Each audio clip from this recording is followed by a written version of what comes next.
Assalamualaikum warahmatullahi wabarakatuh. Kembali lagi dengan saya Nur Muhammad Subhan, NIM 1120116. Di video kali ini saya akan membahas tentang sejarah peradilan Islam pada zaman dahulu. Yang pertama, pada zaman Rasulullah SAW. Yang kedua, pada zaman Khulafaur Rasyidin. Yang ketiga, pada zaman dinasti Umayyah. Yang keempat, pada zaman dinasti Abbasiyah. Dan yang terakhir, pada zaman Turki Utsmani. Tujuan saya membuat video kali ini agar kita menambah wawasan dan mengerti sejarah peradilan Islam pada zaman dahulu. Yang kedua, untuk memenuhi tugas UTS mata pelajaran sejarah peradilan Islam. Baik, gak usah lama-lama lagi, silahkan disimak penjelasan dari saya. Materi yang pertama tentang peradilan masa Rasulullah SAW. Pada mulanya peradilan Islam dilakukan oleh Rasulullah. Beliau melakukannya atas perintah Allah Subhanahu wa Ta'ala, karena pada hakikatnya menetapkan hukum itu adalah Allah Subhanahu wa Ta'ala. Keberadaan peradilan ada sebelum Islam datang. Datangnya Islam membuat warna tersendiri dalam sejarah perkembangan peradilan, dan pada masa Islam peradilan dipegang langsung oleh Rasulullah. Beliau sendiri yang melaksanakan fungsi sebagai hakim atas berbagai persoalan dan sebagai pemimpin umat. Setelah Islam mulai berkembang dan kekuasaan Islam makin melebar, Rasulullah mulai mengangkat sahabat-sahabatnya untuk menjalankan kekuasaan di bidang peradilan di berbagai tempat. Dengan demikian dapatlah kita menetapkan bahwa hakim pertama di dalam Islam ialah Rasulullah sendiri. Rasulullah memutuskan perkara berdasarkan wahyu yang diturunkan oleh Allah kepadanya. Para penggugat dan tergugat hadir di hadapan Nabi. Maka beliau pun mendengar keterangan para pihak yang sedang berperkara. Sesudah Islam mulai tersebar, Rasulullah mengizinkan para sahabat memutuskan perkara sesuai dengan ketetapan Allah, sunnah Rasul, ijtihad atau qiyas. Nabi membenarkan para hakim mempergunakan qiyas untuk memutuskan perkara-perkara sengketa, karena hukum-hukum Al-Quran yang telah turun hanya mengenai beberapa kejadian saja. Demikian pula sabda-sabda Nabi dan petunjuk-petunjuknya hanya mengandung hal-hal yang umumiyah, bukan juz'iyah yang terus-menerus terjadinya di setiap masa dan tempat. Selanjutnya, peradilan pada masa Khulafaur Rasyidin. Yang pertama, peradilan masa Abu Bakar As-Siddiq. Pada masa pemerintahan Abu Bakar As-Siddiq, keadaan umat Islam tidak jauh berbeda semasa Rasulullah, sehingga tidak tampak adanya perkembangan di dalam hukum Islam, khususnya di dalam masalah peradilan. Hal ini disebabkan karena kesibukannya memerangi sebagian kaum muslimin yang murtad sepeninggalan Rasulullah, dan kaum pembangkang yang tidak menunaikan zakat, dan urusan-urusan politik dan pemerintahan lainnya.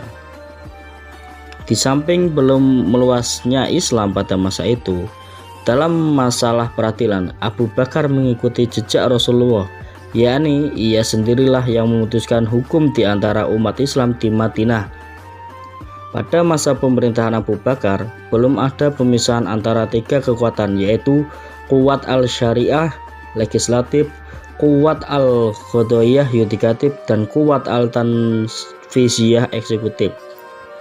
Dalam memutuskan perkara, Abu Bakar memperhatikan Al-Quran, Al-Hadis, bertanya kepada ahli ilmu hadis dan ijma.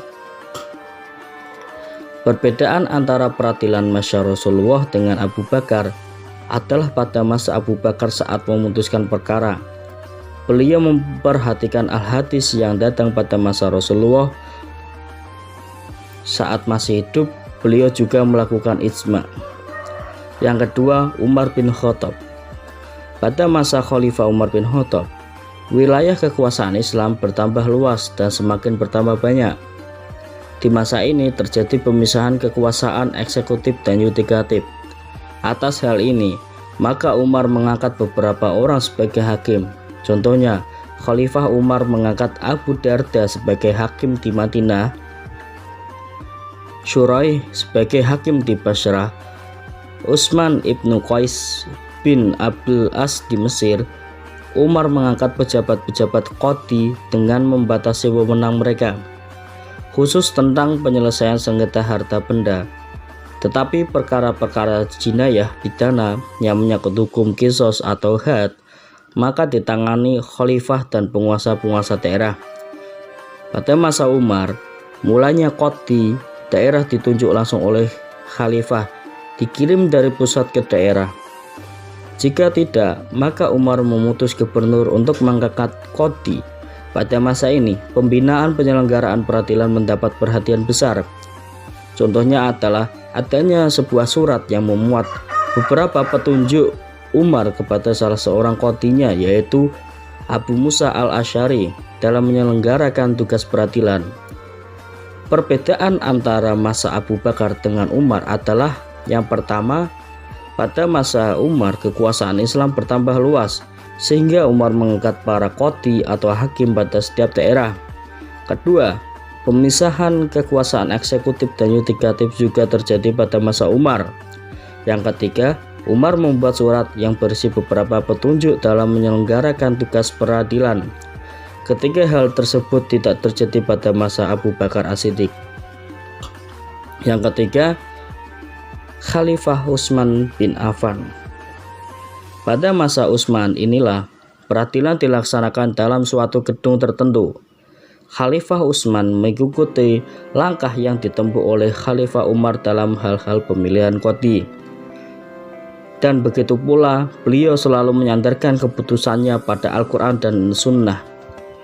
Bila tidak ditemukan dalam Al-Quran dan Sunnah, maka beliau mengadakan musyawarah dengan sahabat-sahabatnya dalam menetapkan suatu hukum.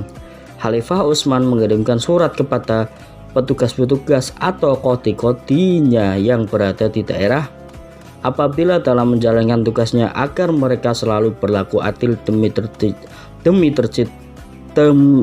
terciptanya kebenaran.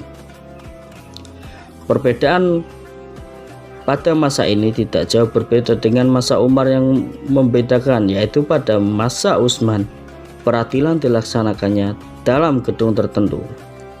Yang keempat, Khalifah Ali bin Abi Thalib.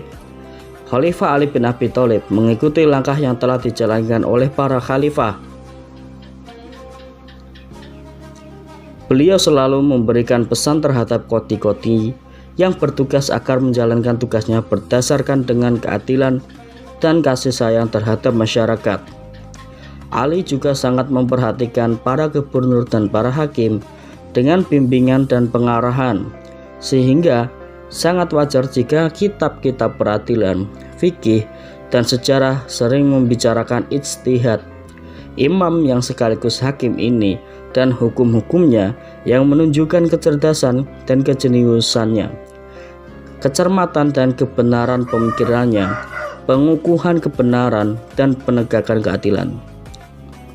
Yang ketiga, peradilan pada masa Bani Umayyah. Pada dinasti Umayyah, Al-Qadha dikenal dengan Al-Nizam Al-Qadha'i, organisasi kehakiman, di mana kekuasaan peradilan telah dipisahkan dari kekuasaan politik. Dua ciri khas peradilan pada masa Bani Umayyah. Yang pertama, hakim memutuskan perkara menurut hasil ijtihadnya sendiri dalam hal-hal yang tidak ada nas atau ijma. Ketika itu, mazhab belum dilahirkan, belum menjadi pengikat bagi keputusan-keputusan hakim. Pada waktu itu, hakim hanya berpedoman kepada Al-Quran dan Sunnah. Yang kedua, lembaga peradilan pada masa itu belum dipengaruhi oleh penguasa. Pada masa ini belum ada tingkatan-tingkatan lembaga peradilan, atau belum ada qadhi qudat, maka masing-masing hakim berdiri sendiri. Namun secara hierarki mereka berada di bawah kekuasaan khalifah dan wakil-wakilnya. Instansi dan tugas kekuasaan kehakiman di masa Daulah Umayyah dapat dikategorikan menjadi tiga badan, yaitu Al-Qadha merupakan tugas qadhi dalam menyelesaikan perkara-perkara yang berhubungan dengan agama. Al-Muhtasib, kepala Hizbah, bertugas menyelesaikan perkara umum dan soal-soal pidana yang memerlukan tindakan cepat. Selain mengarahkan polisi, juga bertindak sebagai pengawas perdagangan pasar, memeriksa takaran dan timbangan, serta ikut mengurusi kasus-kasus perjudian, seks amoral, dan busana yang tidak layak pakai di depan umum. Al-Nadar fi al-Mazalim merupakan mahkamah tinggi atau mahkamah banding dari mahkamah di bawahnya, Al-Qadha dan Al-Hizbah. Lembaga ini juga dapat mengadili para hakim dan pembesar negara yang berbuat salah. Pengadilan ini langsung di bawah pimpinan khalifah. Selanjutnya, peradilan pada masa Bani Abbasiyah. Dinasti Abbasiyah merupakan kelanjutan dari dinasti Bani Umayyah. Dinamakan Abbasiyah karena pendiri dinasti ini adalah keturunan Al-Abbas. Kekuasaan Bani Abbasiyah ini berlangsung dalam rentang waktu yang panjang dari tahun 132 Hijriah 750 Masehi sampai 656 Hijriah atau 1258 Masehi. Dinasti ini mampu bertahan lebih dari 5 abad hingga datangnya serangan pasukan Mongol pada tahun 656 atau 1258 Masehi. Para sejarawan membagi masa pemerintahan Daulah Abbasiyah menjadi 5 periode. Periode pertama disebut periode pengaruh Arab dan Persia pertama. Periode kedua disebut periode pengaruh Turki pertama. Periode ketiga, masa kekuasaan dinasti Bani Buwayh dalam pemerintahan Khalifah Abbasiyah. Periode ini disebut juga masa pengaruh Persia kedua. Periode keempat, masa kekuasaan Daulah Bani Saljuk dalam pemerintahan Khalifah Abbasiyah. Biasanya disebut juga dengan masa pengaruh Turki kedua di bawah kendali Kesultanan Saljuk Raya, Salajikah Al-Kubro atau Seljuk Agung. Yang kelima, masa khalifah bebas pengaruh dinasti lain, tetapi kekuasaannya hanya efektif di sekitar kota Baghdad, invasi dari bangsa Tartar, dan ekspansi Bani Utsmani secara besar-besaran. Materi yang terakhir berkaitan tentang peradilan pada masa Turki Utsmani. Yang pertama, kita akan membahas sejarah Turki Utsmani. Sejarawan mencatat bahwa Turki Utsmani berdiri tahun 1281 Masehi, terletak di daerah Asia Kecil. Pendiriannya adalah Utsman bin Ertugrul. Wilayah kekuasaan meliputi Asia Kecil dan daerah Thrace 1354 Masehi, kemudian menguasai Selat Dardanelles 1361 Masehi, Casablanca 1389 Masehi. Selanjutnya, kerajaan Turki menaklukkan kerajaan Romawi 1453 Masehi. Kata Utsman diambil dari nama kakek mereka yang pertama dan pendiri kerajaan ini, yaitu Utsman bin Ertugrul bin Sulaiman Shah dari suku Ayik. Puncak perkembangannya terjadi pada masa pemerintahan Khalifah Sulaiman.